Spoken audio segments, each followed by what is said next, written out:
अच्छा बेटा, आज हमारे पास आखिरी क्वेश्चन रह गया था एक्सरसाइज 6D का। सारे वेन डायग्राम वाले थे, तो आखिरी क्वेश्चन करते हैं। उसके बाद बेटा मैंने रिव्यू एक्सरसाइज के सारे क्वेश्चन चेक किए हैं, कोई मुश्किल नहीं है। सारे चैप्टर के अंदर से और आसान से हैं जो पहले पढ़े हुए हैं, कोई एज सच न्यू कंसेप्ट नहीं था। तो रिव्यू बेटा आपने खुद कर लेनी है, थे भी थोड़े से क्वेश्चन, कोई इतने ज़्यादा नहीं थे। मैं एक ये क्वेश्चन करा देता हूँ और 7 का आज एक और क्वेश्चन उसका भी करा देता हूँ। देखें, कहता है in a class of 60 student 29 student have blue ink pen and 35 student have black ink pen and 12 student have both. How many don't have both of them? तो कितने स्टूडेंट हैं बेटा जो दोनों हमारे पास नहीं रखते हैं? मतलब क्या, टोटल है 60 स्टूडेंट। 29 के पास जो पेन है उनमें ब्लू इंक यूज होती है, 35 के पास जो पेन है वो ब्लैक इंक यूज होती है, और 12 ऐसे स्टूडेंट्स हैं जो दोनों तरह के, जिनमें हमारे उनके पास जो पेन है ऐसे समझें उसमें ब्लैक भी यूज होती है और हमारे पास वो ब्लू भी है। तो कहता है how many don't have both of them? किनके पास ऐसे पेन है जिनमें ना हमारे पास ब्लैक इंक है ना ब्लू इंक है, कोई भी पेन उनके पास नहीं है। तो वो हम देखते हैं। पहले नंबर ऑफ स्टूडेंट देखें। विद ब्लू इंक पेन 17 है, ब्लैक इंक पेन 23 है, बोथ इंक पेन दोनों कौन रखते थे 12 है हमारे पास। टोटल कितने हैं 60। तो आप खुद सोचें, 60 में से मैं ये सारे माइनस कर दूं जिनके पास जो जो पेन भी हैं, चाहे किसी के पास सिर्फ ब्लू वाला है, चाहे किसी के पास ब्लैक इंक वाला है, चाहे किसी के पास दोनों है। तो जब वो मैं निकाल लूंगा तो बाकी जो बचेंगे उनके पास क्या होंगे? कोई भी नहीं होंगे हमारे पास। तो वही किया है, 60 माइनस 17 माइनस 12 माइनस 23। तो बेटा ये हमारे पास आ गए 8 स्टूडेंट्स। तो ये वो स्टूडेंट हैं जिनके पास कोई भी पेन नहीं है। अब हमने इसी चीज़ को वेन डायग्राम से ड्रा करना है। पहले तो खुद सोचें, वेन डायग्राम बेटा आपको पता है दो टाइप की हम बनाते थे। एक होती थी डिसजॉइंट सेट की, एक होती थी ओवरलैपिंग सेट की। अब यहाँ से आप चेक करें, 12 स्टूडेंट है बोथ। बोथ का क्या मतलब होता है? कॉमन है ना उनके पास। तो 12 स्टूडेंट ऐसे हैं जिनके पास दोनों तरह के पेन थे, ब्लैक वाले भी और ब्लू वाले भी। इसका मतलब कॉमन है इन दो सेट्स के दरमियान कुछ ना कुछ।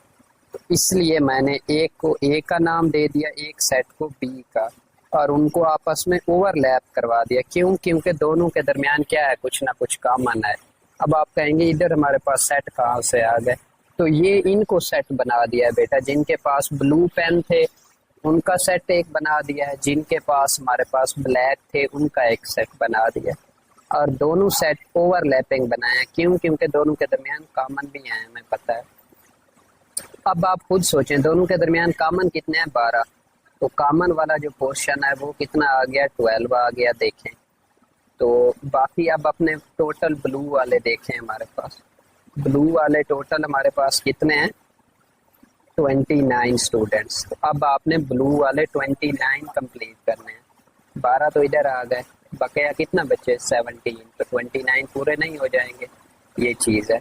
35 स्टूडेंट है ब्लैक। तो अब ब्लैक वाला मेरा ये है ना, 12 तो ब्लैक में ये आ गए, क्योंकि अगेन ये बी में भी तो मौजूद है ना। तो बाकी कितने बचेंगे? 23, वो इधर आ जाएंगे।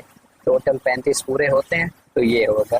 बाकी बच्चे हमारे पास 8 जो इन दोनों में नहीं है, ना ए में है ना बी में है।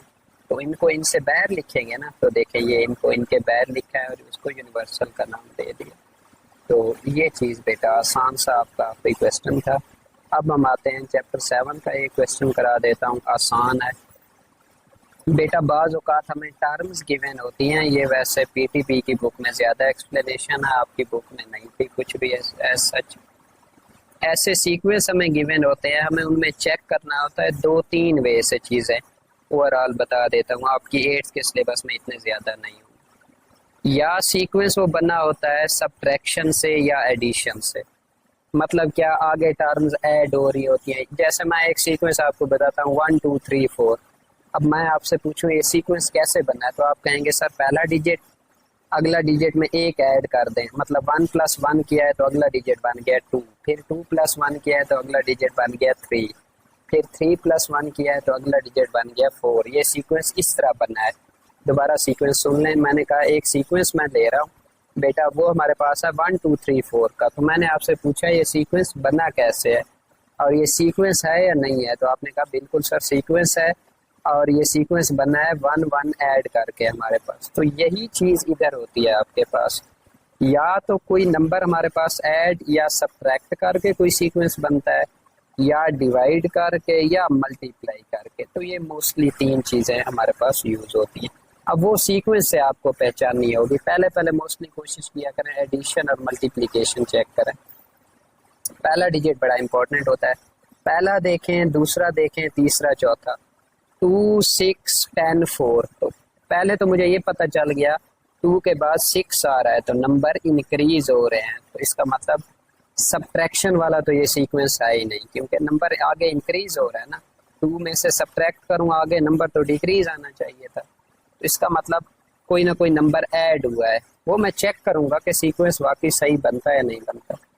2 में बेटा 4 ऐड करूं तो 6 नहीं बन जाएगा, 6 में 4 ऐड करूं तो 10 नहीं बन जाएगा, 10 में 4 ऐड करूं तो 14 नहीं बन जाएगा। ये सारा सीक्वेंस उसी को फॉलो करना चाहिए, ये बात है। ये नहीं है कि 2 को फॉलो करे आगे फॉलो ही ना करे, फिर आपने गलत बनाया।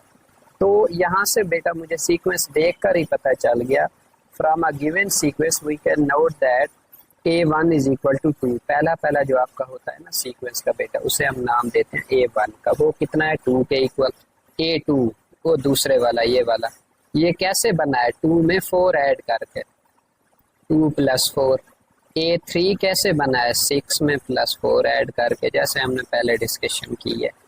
तो ये सारे चलते जाएं A7 तक, 8 तक, जितने भी आप बना लें बेटा। उसने तो हमें कहा था राइट द नेक्स्ट 3 टर्म्स, मतलब 14 के बाद 3 टर्म्स हमने बतानी है। तो अब आपको पता है 4 4 ऐड करके ही सीक्वेंस बन रहा था, तो 14 में 4 ऐड करें 18 नहीं बन जाएगा, इसका मतलब अगला नंबर 18 है। फिर 18 में 4 ऐड करें तो 22 बन जाएगा, वो है।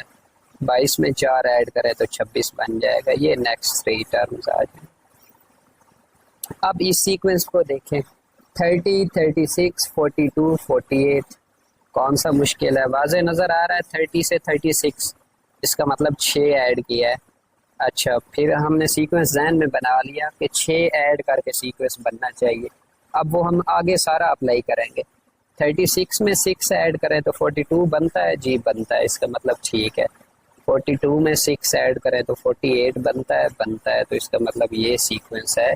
6 नंबर ऐड करके A1 में सारे सीक्वेंस बनते जाएंगे। A1 है बेटा आपका 30, A2 30 में 6 ऐड किया है तो वो आ जाएगा। A3 36 में 6 ऐड किया है, A4 42 में 6 ऐड किया है, इसी तरह चलते जाए। अब आपने तो अगले 3 नंबर बताने थे ना, वो इधर से ही आप पता लगा लें। 48 में 6 ऐड करूँ तो क्या बन जाएगा 54, इसका मतलब अगला नंबर 54 है। उससे अगला नंबर क्या बनेगा 54 + 6 60, अगला उससे अगला नंबर 60 + 6 66, तो अगले 3 ये बन जाएंगे, देखें। और यहाँ पर भी उसने फाइंड आउट करके दिया। ये क्वेश्चन बहुत ही आसान है। अच्छा बेटा, आगे हमारे पास इसका सी पार्ट है। अब उसको मैं पहले एडिशन वाले, मैं थिंकिंग ऐसे सोचता, मुझे तो नहीं पता अब इसमें मल्टीप्लिकेशन है या एडिशन है। इधर 3 लिखा हुआ है, इधर 12, तो मैंने सीक्वेंस बनाने की कोशिश की कि 3 से 12 कैसे बन सकता है अगर 3 में 9 मैं ऐड करूँ, 9 ऐड करूँ। तो अच्छा, जहन में अब मैंने बना लिया कि भाई 9 ऐड करने से सीक्वेंस बनता है। फिर जब मैं आगे चलता हूँ 12 में 9 ऐड करूँ तो वो तो बनता है 21, इधर तो आ रहा है अगला 60, इसका मतलब कुछ ना कुछ तो गड़बड़ हो गई हमारे पास, ये सीक्वेंस नहीं बन रहा जो मैंने सोचा था। अच्छा जी, अब मैं फिर आ गया कि इसका मतलब एडिशन वाला सीक्वेंस नहीं बन सकता। फिर मैं देखता हूँ कि 3 से 12 की तरफ आया है, नंबर इंक्रीज कर गया है ना, इसका मतलब या मल्टीप्लाई वाला था या सम वाला, 2 ही चांस थे। सब्ट्रैक्शन वाला तो नहीं हो सकता ना डिवीजन वाला हो सकता है, डिवीजन में भी मोस्टली आंसर कम आता है। इसका मतलब मल्टीप्लिकेशन वाला कोई सीन है। अच्छा, मैं देखता हूँ 3 से 12 कैसे बनता है, क्या चीज़ मल्टीप्लाई करूं कि 12 बन जाए हमारे पास। तो मैंने सोचा कि 3 मल्टीप्लाइड बाय 4 करूं तो 12 आ जाएगा। तो चले, मेरे जहन में एक बन गया कि अच्छा जी 3 मल्टीप्लाइड बाय 4 12 आ गया। फिर आगे आपने देखा 12 मल्टीप्लाइड बाय 4 करूं तो वो कितना बनेगा, वो तो बनेगा 48 और ये 60 है। अब ये भी मुझे पता चल गया कि है तो मल्टीप्लाई वाला, इसका मतलब अगले डिजिट में एक इंक्रीज कर देना है। मतलब 3 को 4 से मल्टीप्लाई किया था, ये चीज आ गई। अब 12 को उससे एक डिजिट आगे मल्टीप्लाई करना है, किससे, 5 से, तो वो 60 बन जाएगा। अच्छा, अब 60 को उससे आगे एक मल्टीप्लाई करना है, पीछे 5 से मल्टीप्लाई करा चुके हैं ना, तो 60 को किससे कराएंगे, 6 से। तो 60 मल्टीप्लाइड बाय 6 360 बन जाएगा। तो इसका मतलब अब हमारा एक सीक्वेंस बन गया है कि मल्टीप्लाई में सीक्वेंस चल रहा है, पहले 4 से मल्टीप्लाई कराएं, फिर 5 से, फिर 6 से, उससे अगले नंबर में किससे मल्टीप्लाई कराएंगे, 7 से, उससे अगले नंबर में 8 से, उससे अगले नंबर में 9 से, उससे अगले नंबर में 10 से, इसी तरह चलता जाएगा सीक्वेंस। तो देखिए इसने भी वही किया है, A1 is equal to 3, A2 में 4 से मल्टीप्लाई, A3 में 5 से मल्टीप्लाई, A4 में 6 से, वो आपने पहले ही पहचान कर लेनी है, फिर आसान है। फिर 7 से 8 9 देखें, तो आपने तो अगले 3 लिखने थे, 360 से आगे तो 3 ये बन रहे हैं, बस ये लिख देने। तो ये था बेटा आपका क्वेश्चन 1। क्वेश्चन 2 हम इंशाल्लाह अगले लेक्चर में देखेंगे, मिलते हैं अगले लेक्चर में। ओके जी, खुदा हाफिज़।